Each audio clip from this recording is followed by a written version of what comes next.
श्री गणेशाय नमः। शुभम करोति कल्याणम आरोग्य धन संपदा शत्रु बुद्धि विनाशाय दीपकाय नमोस्तुते। दीपो ज्योति परम ब्रह्म दीपो जोनि जनार्दन दीपो हरु मैं पापम संध्या दीपो नमोस्तुते। श्री गणेशाय नमः। अतः चतुर्दशोध्याय अर्थात 14वां अध्याय प्रारंभ। नारद जी ने कहा, वे तीनों राक्षस इन तीनों सेनापतियों नंदी, गणेश जी तथा स्वामी कार्तिक को देख क्रोधित हो कुश्ती लड़ते होने के लिए दौड़े। नंदित स्वर से कालनेमी गणेश जी से शुंभ और स्वामी कार्तिक से निशुंभ युद्ध करने लग गया। निशुंभ ने कार्तिक के वाहन मयूर के हृदय में शीघ्रता से 5 बाण मारा, जिससे वह मयूर मूर्छित होकर पृथ्वी पर गिर पड़ा। कार्तिकेय क्रोधित होकर शक्ति को उठाना भी चाहते थे। इतने में निशुंभ ने तीव्रता से अपनी शक्ति से षडासन की शक्ति को काट दिया। नंदीश्वर ने सैकड़ों बाणों से कालनेमी को मारकर 7 बाणों से घोड़े, धनुष और सारथी को काट दिया।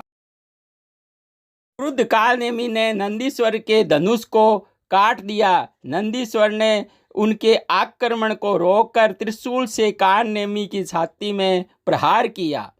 कालनेमी का हृदय विदीर्ण हो गया तथा घोड़े और सारथी मर गए। तब कालनेमी ने भी पर्वत शिखर के प्रहार से नंदीश्वर को धराशायी कर दिया।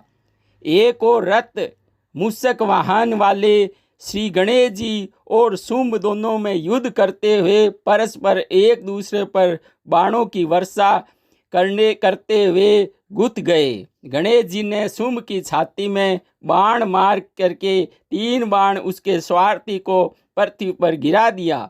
अतिशय क्रोधित हो शुंभ ने गणेश जी पर बाणों की कराल वर्षा की और 3 बाणों से मूषक को मारकर मेष की तरह गर्जना करने लगा।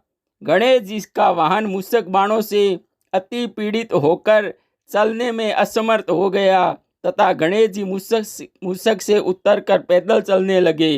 गणेश जी ने अपने परसे से शुंभ के हृदय में प्रहार कर उसे भूमि पर गिरा दिया और स्वयं फिर अपने मूषक पर सवार हो गए।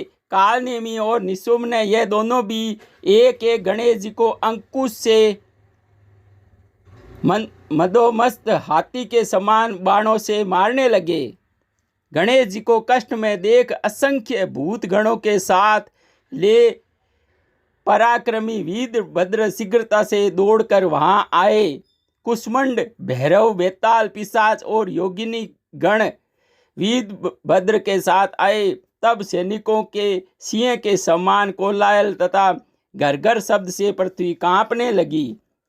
तब उस युद्ध क्षेत्र में भूतगण दैत्यों को खाते हुए ऊपर नीचे उछलते हुए नाचने लगे। नंदीश्वर तथा स्वामी कार्तिक के बड़ी सावधानी के साथ शीघ्रतापूर्वक बाणों को छोड़ते हुए संग्राम भूमि में दैत्यों को मारने लगे। छिन्न भिन्न मारे गए तथा गिरे हुए भक्षण किए जाने के कारण दैत्यों की सेना बहुत व्याकुल उदास हुई। अपनी सेना का क्षय देकर ऊंची ध्वजा वाले रथ पर सवार होकर बलवान जलंधर शिव गणों के सम्मुख आया। तब तो हाथी, घोड़े, शंख, मेरी का शब्द, भयंकर शब्द दोनों की सेनाओं में होने लगा। जालंधर की बाण वृष्टि से आकाश मंडल और पृथ्वी तल मानो पाले से आच्छादित हो गया। जालंधर गणेश जी पर 5, नंदीश्वर पर 9, वीरभद्र के ऊपर 20 बाण छोड़कर मेघ के समान गर्जन करने लगा। तब शीघ्र ही षडानंद ने जालंधर को अपनी शक्ति से मारा। उसके सघन से हुए कुछ घबराहट हुई। क्रोधित होकर जालंधर ने स्वामी कार्तिक को गदा के आघात से पृथ्वी पर गिरा दिया। नंदीश्वर को भी उसी तरह शीघ्रता से पृथ्वी पर गिरा दिया। तब गणेश जी ने क्रोधित होकर उनकी गर्दा से पार से काट दिया। उसकी गदा को गणेश जी ने परसे से काट दिया। वीरभद्र ने जालंधर को 3 बाणों और 7 बाणों के घोड़े, ध्वजा, धनुष तथा छत्र को काट दिया।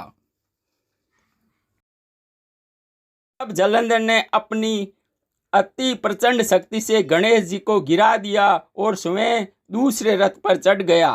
वीरभद्र के ऊपर क्रोधित हो रणभूमि में आया। तब सूर्य का समान दीप्तिमान दोनों वीर परस्पर युद्ध करने लगे।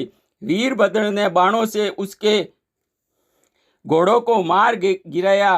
फिर जालंधर ने वीरभद्र का धनुष काट दिया तथा अपना परिध हाथ में लेकर कूदा। नारद जी ने कहा, तब वह जालंधर शीघ्रतापूर्वक वीरभद्र के समीप जाकर उसके मस्तिष्क पर परिध मारा। छिन्न मस्तिष्क वाला वह वीर मुख से रुधिर वहन करता हुआ पृथ्वी पर गिर पड़ा। इति पद्म पुराणे भाषा टीका सहितम कार्तिक मातम में जालंधरोपाख्यानम चतुर्दशो अध्याय समाप्तम।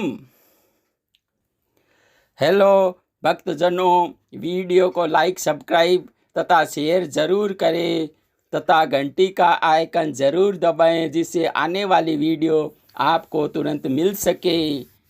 जय श्री कृष्णा, राधे राधे। 15वें अध्याय का लिंक नीचे डिस्क्रिप्शन में दिया गया है। जय श्री कृष्णा।